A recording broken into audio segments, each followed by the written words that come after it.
Selamat sore, nama saya adalah Selti Andarias. Saya adalah mahasiswi dari STIK Stella Maris, jurusan S1 Keperawatan dengan NIM C2414201138. Pada sore hari ini saya akan menjelaskan secara singkat tentang keseimbangan asam dan basa. Yang pertama, definisi dari keseimbangan asam basa. Keseimbangan asam basa merujuk pada pengaturan pH darah dan cairan tubuh lainnya. pH adalah ukuran kesamaan atau kebasahan suatu larutan dengan skala dari 0 atau sangat asam hingga 14 atau sangat basa. Kadar pH darah normal berkisar antara 7,35 hingga 7,45. Jika pH darah turun di bawah 7,35, kondisi tersebut disebut asidosis. Sedangkan jika pH naik di atas 7,45, kondisi tersebut disebut dengan alkalosis. Keseimbangan asam basa adalah kondisi di mana kadar asam dan basa dalam tubuh berada dalam proporsi yang tepat, hingga mendukung fungsi fisiologis yang optimal. Keseimbangan ini sangat penting untuk menjaga homeostasis, yaitu stabilisasi lingkungan internal tubuh. Keseimbangan asam basa adalah suatu kondisi di mana tubuh mempertahankan pH cairan tubuh, terutama darah dalam rentang normal, untuk memastikan fungsi fisiologis berjalan dengan baik. pH darah normal berada pada rentang 7,35 sampai dengan 7,45. Jika pH darah keluar dari rentang tersebut, tubuh dapat mengalami gangguan serius seperti alkalosis atau asidosis. Kemudian faktor-faktor yang mempengaruhi keseimbangan asam dan basa. Keseimbangan asam basa penting untuk memastikan fungsi optimal berbagai proses fisiologis, termasuk metabolisme dan fungsi organ. Beberapa faktor utama yang mempengaruhi keseimbangan asam basa yaitu yang pertama, sistem buffer kimia. Sistem buffer dalam tubuh seperti bikarbonat, protein, dan fosfat berperan dalam menstabilkan pH dengan menetralkan kelebihan asam basa. Sistem ini memberikan respon cepat terhadap perubahan pH. Kemudian yang kedua adalah fungsi paru-paru atau sistem respirasi. Paru-paru mengatur keseimbangan asam basa dengan mengontrol eliminasi karbon dioksida atau CO2 melalui pernafasan. Peningkatan atau penurunan ventilasi dapat mempengaruhi kadar CO2 dalam darah, yang pada gilirannya mempengaruhi pH darah. Kemudian yang ketiga adalah fungsi ginjal. Ginjal membantu mengatur keseimbangan asam basa dengan mengekskresikan ion hidrogen atau H+, dan mereabsorpsi ion bikarbonat atau HCO3. Proses ini memungkinkan penyelesaian pH darah dalam jangka panjang. Yang keempat, konsentrasi ion kuat atau strong ion difference atau SID. Menurut pendekatan Stewart, perbedaan konsentrasi antara ion kuat atau kation seperti Na+ dan K+ dan anion seperti Cl mempengaruhi keseimbangan asam basa. Perubahan dalam SID dapat menyebabkan gangguan asidosis dan alkalosis. Yang kelima adalah konsentrasi total asam lemah. Konsentrasi total asam lemah termasuk protein plasma seperti albumin dapat mempengaruhi pH darah. Perubahan dalam konsentrasi protein ini dapat mempengaruhi kapasitas buffer darah. Yang keenam, tekanan parsial karbon dioksida atau PCO2. Peningkatan PCO2 atau hiperkapnia dapat menyebabkan asidosis respiratorik, sedangkan penurunan PCO2 atau hipokapnia dapat menyebabkan alkalosis respiratorik. Regulasi PCO2 melalui ventilasi sangat penting dalam menjaga keseimbangan asam dan basa. Yang ketujuh, kondisi metabolik. Gangguan metabolik seperti diabetes mellitus, gagal ginjal atau kehilangan elektrolit melalui muntah atau diare dapat menyebabkan perubahan dalam konsentrasi HCO3 atau produksi asam yang berdampak pada keseimbangan asam dan basa. Pemahaman tentang faktor-faktor ini penting dalam mendiagnosis dan mengelola gangguan keseimbangan asam basa yang dapat berdampak signifikan pada kesehatan dan fungsi organ tubuh. Gangguan keseimbangan asam dan basa. Gangguan ini terjadi ketika tubuh tidak mampu mempertahankan pH darah normal. Gangguan keseimbangan asam basa dalam tubuh terjadi ketika pH darah menyimpang dari rentang normal 7,35 sampai dengan 7,45. Kondisi ini dapat diklasifikasikan menjadi 4 jenis utama, yaitu yang pertama, asidosis respiratorik, yang kedua asidosis metabolik, yang ketiga alkalosis respiratorik, dan yang keempat adalah alkalosis metabolik. Berikut adalah penjelasan lengkap mengenai masing-masing gangguan. Yang pertama, asidosis metabolik, yaitu penurunan pH akibat penumpukan asam atau hilangnya bikarbonat. Asidosis metabolik terjadi ketika tubuh memproduksi terlalu banyak asam atau ginjal tidak mampu membuang kelebihan asam sehingga pH darah menurun. Penyebab umumnya yaitu yang pertama, diabetes mellitus yang tidak terkontrol atau ketoasidosis diabetik, yang kedua gagal ginjal kronik, yang ketiga diare berat yang menyebabkan kehilangan bikarbonat, yang keempat keracunan metanol atau etilen glikol. Gejalanya yaitu nafas cepat dan dalam, pernafasan kusmaul, kelelahan, mual dan muntah, yang terakhir adalah kebingungan. Asidosis respiratorik atau penurunan pH akibat penumpukan. Asidosis respiratorik terjadi ketika paru-paru tidak mampu mengeluarkan karbon dioksida atau CO2 secara efektif dan menyebabkan penumpukan CO2 di dalam darah. Penumpukan CO2 ini meningkatkan konsentrasi asam karbonat sehingga pH darah menurun atau lebih asam. Penyebab umumnya yaitu penyakit paru-paru kronis seperti penyakit paru obstruksi kronis atau PPOK. Kemudian yang kedua adalah cedera pada otot pernafasan atau saraf yang mengontrol pernafasan. Kemudian yang ketiga adalah obstruksi jalan nafas.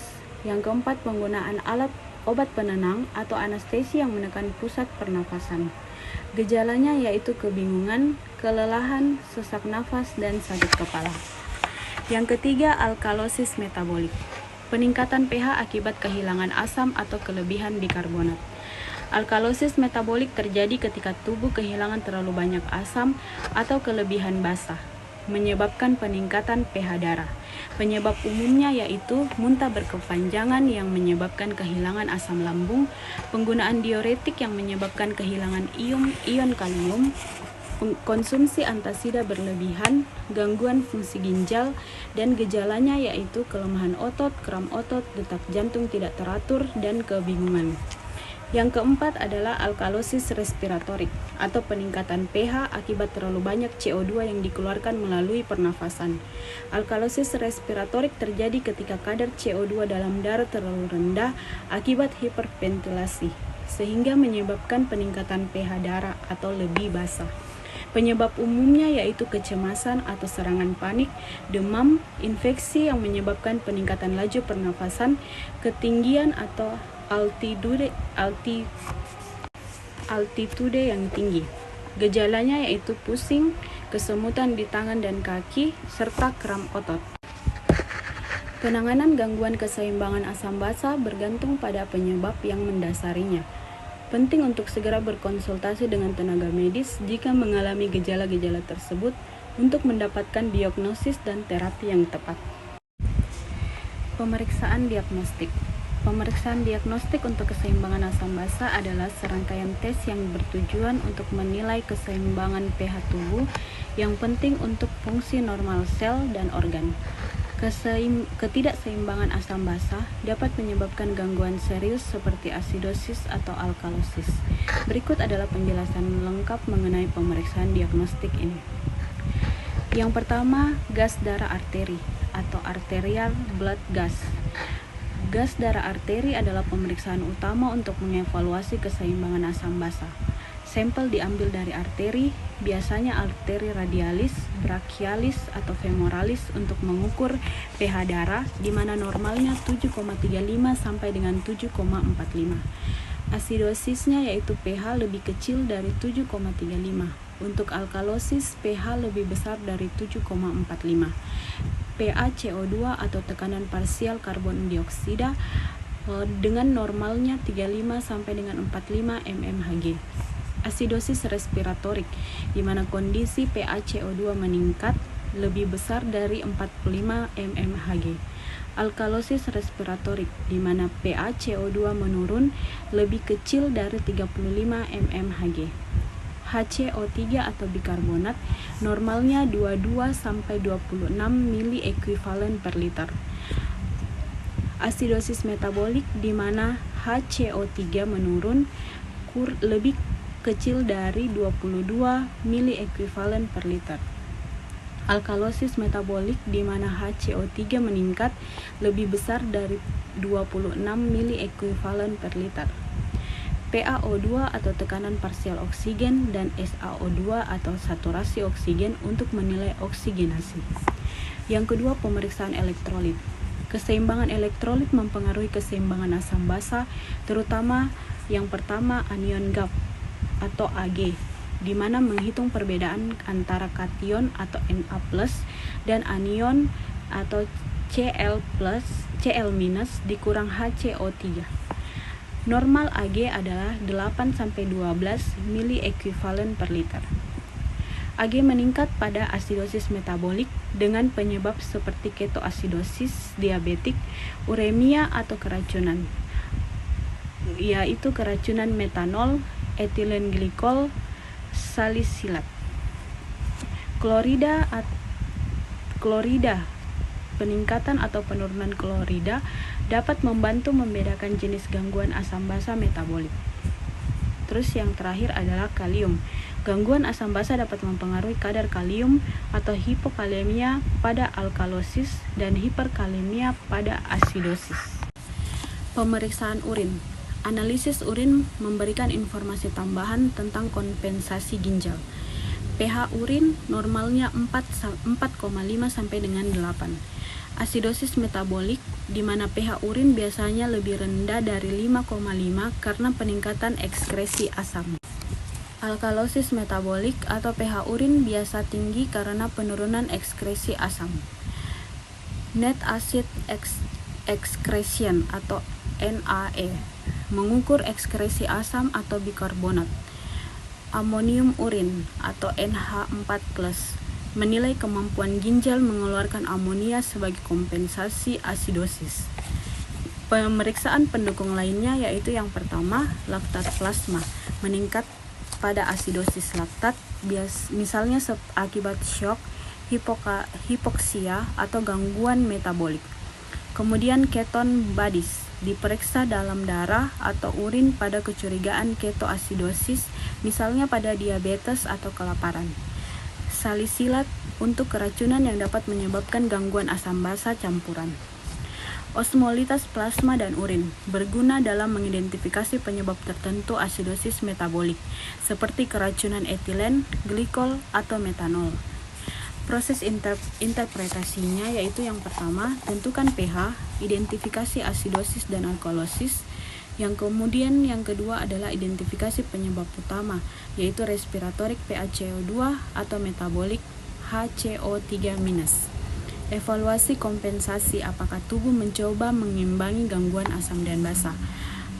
Pemeriksaan data tambahan seperti anion gap, elektrolit, laktat, atau keton. Pentingnya diagnosis dan pemantauan. Gangguan keseimbangan asam basa sering terkait dengan kondisi klinis seperti gagal nafas, gagal ginjal, syok septik, gangguan metabolik seperti diabetes mellitus, keracunan obat, atau zat kimia. Pemeriksaan ini membantu menentukan penyebab, tingkat keparahan, dan pengelolaan yang sesuai seperti pemberian oksigen, bikarbonat, atau terapi spesifik lainnya. Yang kelima adalah penata laksanaan medis dan keperawatan. Penata laksanaan medis dan keperawatan untuk gangguan keseimbangan asam basa bertujuan untuk mengkoreksi penyebab utama, memulihkan keseimbangan pH, dan mencegah komplikasi lebih lanjut. Berikut adalah penjelasan lengkapnya. Penata laksanaan medis. Penata laksanaan medis tergantung pada jenis gangguan asam dan basa yang terjadi, yaitu asidosis atau alkalosis, serta apakah gangguan tersebut bersifat respiratorik atau metabolik. Asidosis metabolik, kondisi di mana pH darah kurang dari 7,35 dengan penurunan HCO3- dengan penyebab utama adalah ketoasidosis diabetik, gagal ginjal, sepsis, diare berat, keracunan metanol, etilen, dan glikol. Tata laksananya yaitu yang pertama, koreksi penyebab ketoasidosis diabetik dengan pemberian insulin dan cairan, kemudian gagal ginjal dengan terapi dialisis, keracunan dengan pemberian antidot atau hemodialisis. Kemudian bikarbonat intravena Diberikan jika pH kurang dari 7,1 pada kasus berat dengan hati-hati untuk menghindari overkoreksi. Kemudian monitor kalium atau K+. Hipokalemia bisa terjadi selama koreksi asidosis. Alkalosis metabolik adalah kondisi di mana pH darah lebih dari 7,45 dengan peningkatan HCO3-. Penyebab umumnya yaitu muntah berlebihan, penggunaan diuretik, hipokalemia dengan tata laksana sebagai berikut. Yang pertama, koreksi penyebab dengan memberikan antiemetik jika muntah, menghentikan diuretik yang menyebabkan kehilangan H+. Kemudian koreksi cairan dan elektrolit dengan pemberian larutan salin isotonik atau NaCl 0,9% untuk mengkoreksi hipovolemia. Kemudian suplementasi kalium jika hipokalemia. Acetazolamid atau inhibitor karbonat anhidrase untuk meningkatkan ekskresi bikarbonat dalam urin. Kemudian yang ketiga, asidosis respiratorik, di mana kondisi pH darah kurang dari 7,35 dengan peningkatan PaCO2.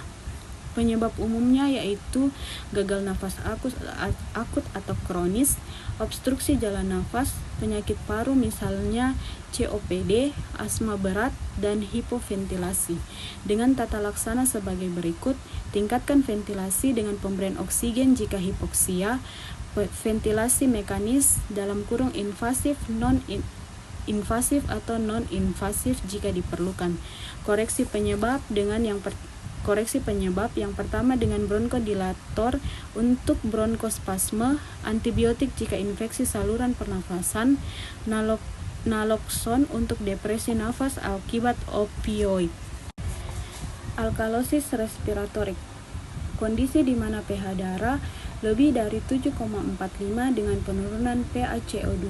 Penyebab umumnya yaitu hiperventilasi atau dalam kondisi ansietas, nyeri, demam, hipoksia dengan tata laksana yang pertama latihan pernafasan. Pernafasan dalam dengan teknik menahan nafas, kemudian bernafas melalui kantong kertas untuk meningkatkan PaCO2. Koreksi penyebabnya yaitu memberikan anti-anxiety atau benzodiazepin untuk ansietas, kemudian obati hipoksia dengan pemberian oksigen dan penurunan demam jika hipertermi. Penata laksanaan keperawatan. Penata laksanaan keperawatan meliputi intervensi yang mendukung pengelolaan medis, pemantauan dan edukasi pasien. Yang pertama, pengkajian. Riwayat kesehatan, dikaji apakah adanya gejala seperti nyeri dada, sesak nafas, kelelahan atau muntah, kemudian riwayat penyakit kronis misalnya diabetes dan penyakit paru. Kemudian pemeriksaan fisik dengan tanda-tanda vital mengukur tekanan darah, suhu, frekuensi nafas, dan saturasi oksigen. Status mental dengan menilai kesadaran, agitasi atau letargi. Kemudian pemantauan laboratorium seperti pH, PaCO2, HCO3-, elektrolit, dan gas darah. Kemudian yang kedua adalah intervensi keperawatan. Yang pertama untuk kasus asidosis metabolik, dengan memberikan cairan intravena sesuai instruksi dokter, kemudian pemantauan tanda hipokalemia atau hiperkalemia. Ketiga, pemantauan tanda vital dan status neurologis seperti letargi atau koma. Kemudian yang kedua pada kasus alkalosis metabolik, memberikan larutan salin isotonik atau suplementasi kalium jika diperlukan. Pantau muntah, intake dan output cairan. Edukasi pasien tentang pentingnya nutrisi yang cukup. Pada kasus asidosis respiratorik, yang pertama, posisikan pasien dalam posisi semi-fowler untuk memfasilitasi pernafasan, kemudian berikan terapi oksigen sesuai instruksi, pantau pola nafas dan saturasi oksigen.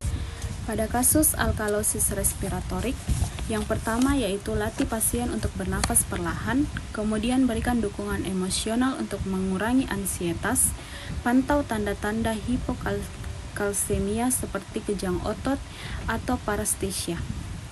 Kemudian yang terakhir adalah edukasi pasien. Penjelasan mengenai penyebab gangguan asam basah, pentingnya mematuhi terapi seperti insulin untuk diabetes atau inhaler untuk penyakit paru. Kemudian pemantauan gejala awal ketidakseimbangan asam basa seperti kelelahan ekstrim, pusing atau nyeri dada. Penata laksanaan medis dan keperawatan harus bersinergi dengan fokus pada koreksi penyebab utama, stabilisasi kondisi pasien, dan pencegahan komplikasi jangka panjang. Kesimpulannya yaitu, keseimbangan asam basa adalah aspek vital dari kesehatan yang melibatkan pengaturan pH dalam tubuh. Memahami mekanisme dan pentingnya keseimbangan ini dapat membantu dalam pencegahan dan pengobatan gangguan yang terkait. Demikian dan selamat sore.